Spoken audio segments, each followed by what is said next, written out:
अहम खबर आपको आगाह करते चलें सरगोदा से, जहां 25 मुहर्रम उल हराम का मातमी जुलूस अपने रास्तों पर आबादाबाद आखिरी रास्तों से गुजरता हुआ इमाम बारगाह 7 ब्लॉक में इख्तिताम पजीर होगा। इस हवाले से मज़ीद जानते हैं बिग न्यूज़ के नुमाइंदे नसीम अब्बास से। जी नसीम, बताइएगा क्या तफसीलात है आपके पास? जी बिल्कुल, मैं कचहरी बाजार सरगोदा में मौजूद। अगर बात की जाए तो आज 25 मुहर्रम उल हराम के हवाले से बीमार करबला सैयद साजिदीन अलैहिस्सलाम का तबूत जो है वो बरामद हो चुका है।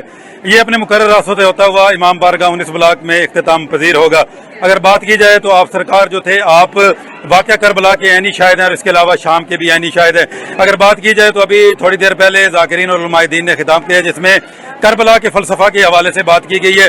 इमाम सज्जाद अलैहिस्सलाम का ये जुलूस हर साल 25 मुहर्रम को जो है वो इमाम बारगाह मरकज़ी इमाम बारगाह ब्लॉक नंबर 7 से निकलता है और अपने मुकर्रर रास्तों से होता हुआ ब्लॉक नंबर 19 में इख्तिताम पजीर होता है। अगर बात की जाए तो यहाँ पर सिक्योरिटी के सख्त इंतजाम किए गए हैं। तमाम जो इस वक्त सिक्योरिटी इदारे हैं वो हाई अलर्ट। इसके बाद वाबड़ा के अगर किया जाए तो वाबड़ा अपने काम सर अंजाम दे रहा है। कारपोरेशन 1112 का अमला भी इस वक्त जो है वो सरगर्मी अमल है, क्योंकि इस जुलूस को किसी भी तरह की कोई मुश्किलात का सामना ना हो। वज़ीर आला की हिदायत पर जो है वो तमाम पूरे पंजाब में और वज़ीर आला पाकिस्तान की तरफ से पूरे पाकिस्तान में जहाँ जहाँ भी जुलूस की तरफ वज़ीर दाखिला मोहसिन नकवी की तरफ से ये हिदायत जारी की गई है कि जुलूस के रास्ते पर किसी किस्म की रुकावट ना आई जाए। जी हमारे पास इंतजामिया जुलूस मौजूद है, हम उनसे बात करते हैं कि आज जो इमाम सज्जाद अलैहिस्सलाम के हवाले से जुलूस निकाला गया है, इसके हवाले से वो सिक्योरिटी के हवाले से मुतमईन है और मजीद क्या कहना है उनका, आइए उनसे बात करते हैं। आज जो जुलूस के इंतजामात हैं वो काफ़ी उससे मुतमईन हैं और ये देखा जा रहा है कि यहाँ पे जो है ना सिक्योरिटी पहले से ज़्यादा की गई है। अगर हम जुलूस के बैरूनी रस्तों को देखते हैं तो वो ज़्यादा जगह पे बंद किए गए हैं। थोड़ी सी आवाम तो इसमें परेशान हो रही है, लेकिन ये है कि उन्होंने अपनी तरफ से सिक्योरिटी का बेहतर इंतजाम किया है। उसके अलावा यहाँ पे फायर ब्रिगेड है, दूसरी जितने भी रेस्क्यू है, तमाम जो है अपनी ड्यूटियाँ परफॉर्म कर रहे हैं और बड़े अच्छे इंतजाम हैं इस हवाले से अगर देखा जाए तो। शाह जी, ये बताइएगा कि जब से मोहसिन नकवी साहब ने वजारत दाखिला का चार्ज संभाला है तो ऐसा लगता है कि जुलूस ज़्यादा महफूज हैं, इस बारे में आप क्या कहेंगे? जी बिल्कुल ऐसा है और इंतजामिया की तरफ से तो पूरी कोशिश है, आगे अल्लाह बेहतर करे।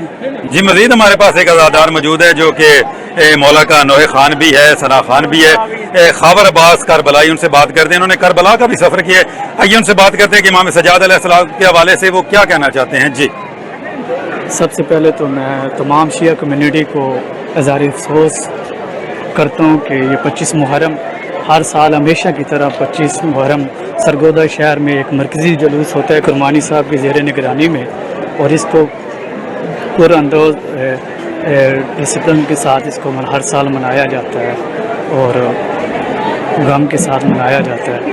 लफ्ज़ ऐसे हैं जो मैं बयान नहीं कर सकता मीडिया के सामने, जो इमाम के हैं, इमाम सैयद साजिदीन, जिन्होंने सारी अपनी ज़िंदगी इबादत में गुजारी और शिया कम्युनिटी को यही दर्स दिया है कि शिया कौम और अमन कौम। करबला की तारीख हो या शाम की तारीख हो, इसको कभी भी फरामोश नहीं किया जा सकता।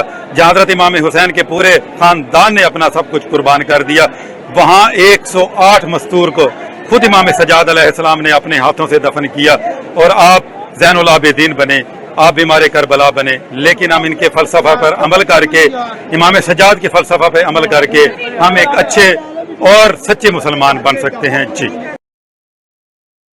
बहुत शुक्रिया नसीम अब्बास तफसीलात से आगाह करने का।